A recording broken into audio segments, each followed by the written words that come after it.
नमस्ते, मैं हूँ अनुराधा और आप सबका अनुराधा मेडिकल क्लासेस में स्वागत करती हूँ। कल हम लोगों ने एक नए चैप्टर रिप्रोडक्टिव हेल्थ को स्टार्ट कर चुके थे और उसमें हम लोगों ने कुछ टॉपिक को क्लियर किया था, जिसमें सबसे पहले हम लोग पॉपुलेशन पढ़े थे कि पॉपुलेशन होता क्या है और पॉपुलेशन बढ़ने के पीछे का मुख्य रीज़न क्या होता है। आज की इस वीडियो में हम लोग इससे आगे एक टॉपिक को पढ़ेंगे जिसका नाम है सहेली। सहेली जो होता है, बहुत सारे लोग सोचे होंगे कि दोस्त को सहेली बोल रहे हैं या फिर किसी भी फ्रेंड को सहेली बोल रहे हैं, लेकिन नहीं।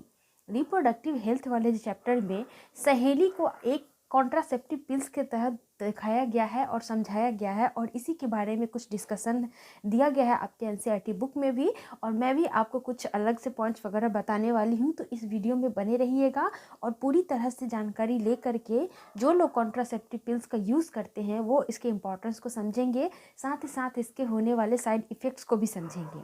तो चलिए बढ़ते हैं अपने टॉपिक की तरफ और मैं बात कर रही हूँ सहेली के ऊपर। तो सहेली जो होता है एक कॉन्ट्रासेप्टिव पिल्स होता है। क्या होता है कॉन्ट्रासेप्टिव पिल्स? मैंने बोला जैसे हिंदी में समझते हैं तो इसे बोल सकते हैं गर्भ निरोधक गोली, और मैंने इंग्लिश में क्या बोले, कॉन्ट्रासेप्टिव पिल्स। पिल्स का मतलब तो जानते ही हैं कि दवाई होता है, या दवा सिंपली लिख दीजिए। कॉन्ट्रासेप्टिव जो होता है इसको हम लोग बोलते हैं गर्भ निरोधक। निरोधक मतलब होता है किसी चीज को रोकने वाला, और गर्भ मतलब तो जानते ही हैं प्रेगनेंसी जिसको बोल रहे हैं। तो ऐसी दवाई जो किसी भी अनवांटेड प्रेगनेंसी को रोकती है उसे ही हम लोग कॉन्ट्रासेप्टिव पिल्स बोलते हैं। तो कॉन्ट्रासेप्टिव पिल्स बहुत तरह के होते हैं, जिसमें एक प्रमुख होता है सहेली, जिसको छोटे छोटे टैबलेट्स के रूप में आपके सामने रखा जाता है। डब्बा में भी आप देख सकते हैं, गूगल पे भी सर्च करके देख सकते हैं कि ऊपर में इस तरह से सहेली लिखा हुआ रहता है। और इसको लेने का तरीका क्या होता है, वंस इन वीक। कितने होते हैं? वंस इन वीक, यानी कि सप्ताह में एक दिन इसको लिया जाता है, और एक दिन लेने के बाद बीच में 7 दिन का गैप होना चाहिए, और फिर आप 8वें दिन इसको ले सकते हैं।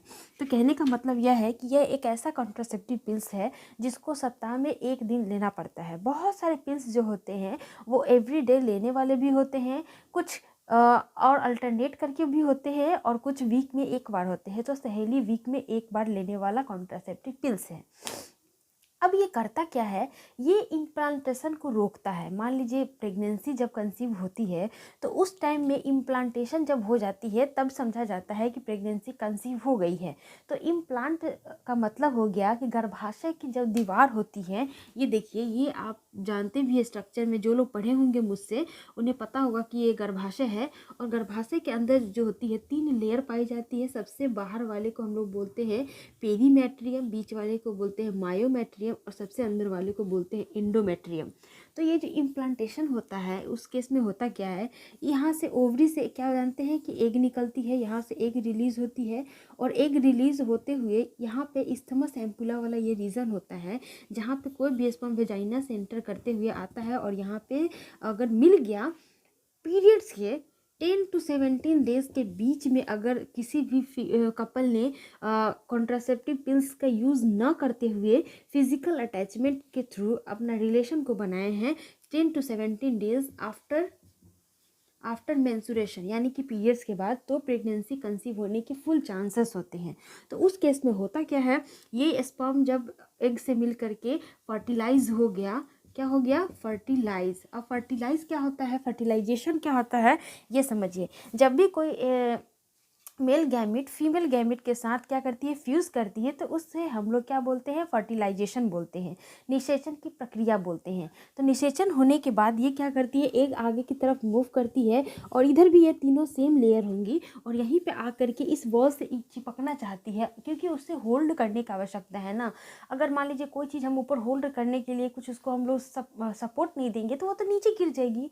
तो उस तरह से इम्प्लांटेशन के लिए अंदर की जो लेयर होती है गर्भाशय की, वहाँ पे इम्प्लांट होती है। लेकिन ये क्या करती है, सहेली जो करती है काम, इस इम्प्लांटेशन से होने से इसको रोकती है, जिस वजह से कभी भी ये इम्प्लांट नहीं हो पाता है। और इम्प्लांट नहीं होगा तो फिर क्या होगी, प्रेगनेंसी जो होती है वो कभी भी कंसीव नहीं होगी। इसीलिए इसका जो इम्पैक्ट होता है 1 वीक तक होता है इसके एक टैबलेट का। इसलिए बोला जाता है कि यह जो होता है contraceptive pills once in week लिया जाता है, मतलब सप्ताह में एक बार भर लिया जाता है। लेकिन अगर मैं कॉन्ट्रासेप्टिव पिल्स के बारे में बात कर रही हूँ तो मैं ये भी आपको बता दूँ कि कुछ लोग जो होते हैं डेली वाले पिल्स भी लेते हैं, बहुत ज़्यादा आफ्टर कॉपुलेशन भी लेते हैं, अनवांटेड 72 जो होता है वो भी यूज़ करते हैं लोग। लेकिन ये सारी चीज़ों को बहुत ज़्यादा मात्रा में यूज़ करने से बहुत सारे इफ़ेक्ट्स हो सकते हैं। जैसे आपका जो बॉडी है, बॉडी में हमेशा क्या रह सकता है, वीकनेस रह सकता है, हेडेक हो सकता है, मतलब सर में जो दर्द होता है वो हो सकता है। साथ ही साथ आपका स्टमक जो होता है, पेट में जो दर्द होता है, स्टमक क्रैम्प जिसको बोलते हैं, वो हमेशा रहेगा। साथ ही साथ आपका जो मेंसुरेशन है या फिर इसको पीरियड्स बोल दीजिए, ये भी क्या हो सकता है, इर्रेगुलर हो जाएगा। क्या हो जाएगा, इर्रेगुलर हो जाता है। क्योंकि कुछ जो कॉन्ट्रासेप्टिव पिल्स होते हैं वो स्टेरॉइड होते हैं, हार्मोनल होते हैं, कुछ नॉन हार्मोनल होते हैं। तो अगर आप हार्मोनल का यूज़ कर रहे हैं तो ऑब्वियसली हमारे बॉडी में भी एक हार्मोन्स का ग्रुप है जो काम करते रहता है, और अलग से हम लोग साइड से भी हार्मोन्स का सप्लाई जब देना स्टार्ट कर देते हैं तो वो अपने ब्लड में जा करके बहुत सारे कंपोजिशन को ब्रेक कर देती है, जिस वजह से शरीर में विभिन्न प्रकार के सिम्टम्स आपको देखने को मिलता है। तो ये जो फीमेल्स होती हैं जो कंट्रासेप्टिव पिल्स को यूज़ करती हैं, उनके साथ ये सारी प्रॉब्लम देखने को मिलता है कि हमेशा उनको वीकनेस फील होगा, क्रैम्प हो जाएगा पेट में कभी भी अचानक सडनली। साथ ही साथ कुछ फीमेल्स को फेस पे भी बहुत सारा प्रॉब्लम्स देखने को मिल सकता है, एक्ने हो जाएगा, छाइयाँ हो जाएगी, बहुत सारे अनवांटेज पिंपल्स का भी धीरे धीरे उसमें से निकलना स्टार्ट हो जाता है। तो मैंने आप सबको बता दिया कि कॉन्ट्रासेप्टिव पिल्स का क्या होते हैं, कुछ साइड इफ़ेक्ट होते हैं। जो इस तरह से मैंने 3-4 कॉमन जो प्रॉब्लम होती है उसको बता दी, लेकिन सबसे ज़्यादा जो इफ़ेक्ट होता है मेंस्ट्रुअल इफ़ेक्ट पे होता है। यानी कि पीरियड्स का अनवांटेज होना, कभी कभी बहुत हाई फ्लो हो जाना, कभी कभी लो फ्लो होना, कभी कभी टाइम पे ना आना, टाइम से आगे भी बढ़ जाना, कभी कभी पीछे हो जाना, मंथ में एक बार होता है लेकिन कभी कभी 2 बार भी हो जाना। इस तरह के इरेगुलरिटी पीरियड्स के साथ देखा जाता है। लेकिन इसके तो इस तरह से पीरियड्स में इरेगुलरिटी आ जाती है। लेकिन कुछ जो होते हैं इसके बहुत अच्छे इफ़ेक्ट भी होते हैं, जिसमें से बेसिकली होता है कि जो लोग का अनवांटेड प्रेगनेंसी से बचना चाहते हैं वो इस तरह के कॉन्ट्रासेप्टिव पिल्स को ले सकते हैं। लेकिन हमेशा याद रखिएगा आपका स्वास्थ्य ही सबसे बड़ा कुंजी है, तो आप अपने स्वास्थ्य को बनाए रखने के लिए बहुत ज़्यादा कभी भी कॉन्ट्रासेप्टिव पिल्स का यूज़ मत कीजिए। बिकॉज फीमेल्स को बहुत ज़्यादा प्रॉब्लम होती है, मेल को काफ़ी ज़्यादा उन्हें उतना कोई इफ़ेक्ट नहीं होगा बॉडी पे, उनको क्या फ़र्क पड़ेगा। कोई भी फीमेल जो होती है वो किस चीज़ से गुजर रही है, किस चीज़ से नहीं गुजर रही है, उन्हें तो बस अपना काम करना है। लेकिन फीमेल जो होती है, मैं सारी फीमेल से रिक्वेस्ट करूँगी कि अगर आप बहुत ज़्यादा एडिक्टेड है तो आप उसको मत लीजिए। लेकिन अगर आपको कुछ हद तक कम करना है, कभी कभी यूज़ करना है तो कर सकते हैं।